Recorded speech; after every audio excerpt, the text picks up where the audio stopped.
Bonjour mes chers élèves, j'espère que vous allez bien chez vous. Dans le contexte des confinements face à l'épidémie de coronavirus Covid-19, je vous conseille de rester chez vous pour vous protéger et protéger votre famille contre le virus. Assurez-vous que nous continuerons d'où nous avons terminé.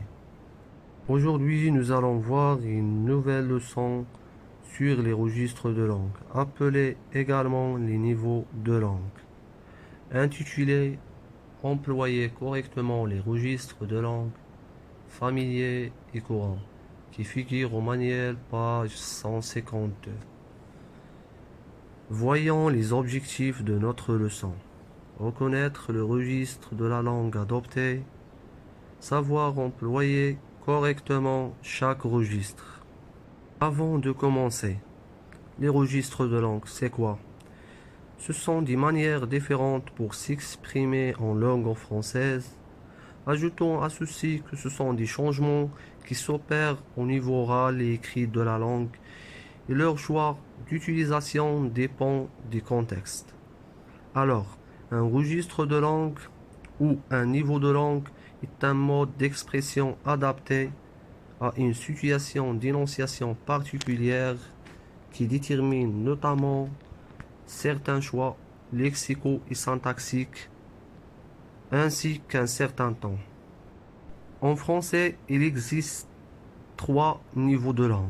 Le langage soutenu qui utilise un vocabulaire riche et un style raffiné, le langage courant qui est employé dans la vie de tous les jours et le langage familier avec des fautes et des vulgarités. On va voir maintenant les caractéristiques de chaque registre. Commençons par le registre familier. Le registre familier, c'est le langage qu'on parle dans la vie de tous les jours, avec les amis et la famille.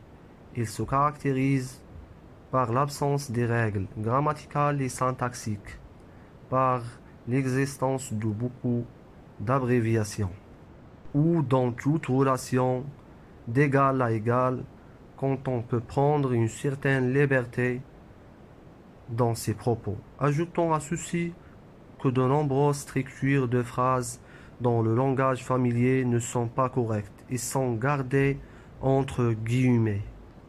Donc le langage familier est employé surtout à l'oral avec des copains ou des proches. Le langage est relâché avec des fautes, des gros mots ou des vulgarités. Deuxième registre, c'est le registre courant. Il se caractérise par le respect des règles syntaxiques et grammaticales de la langue française. Il s'emploie à l'écrit et à l'oral. Aussi, c'est le langage enseigné à l'école. Donc, pour écrire une production écrite, on utilise le registre courant. Donc, le registre courant s'emploie dans la vie de tous les jours avec sa famille ou des personnes qu'on ne connaît pas. Voici quelques exemples des registres familiers et des registres courants. Prête-moi ta cam. Peux-tu me prêter ta caméra? Le même sens mais des expressions différentes. Deuxième exemple.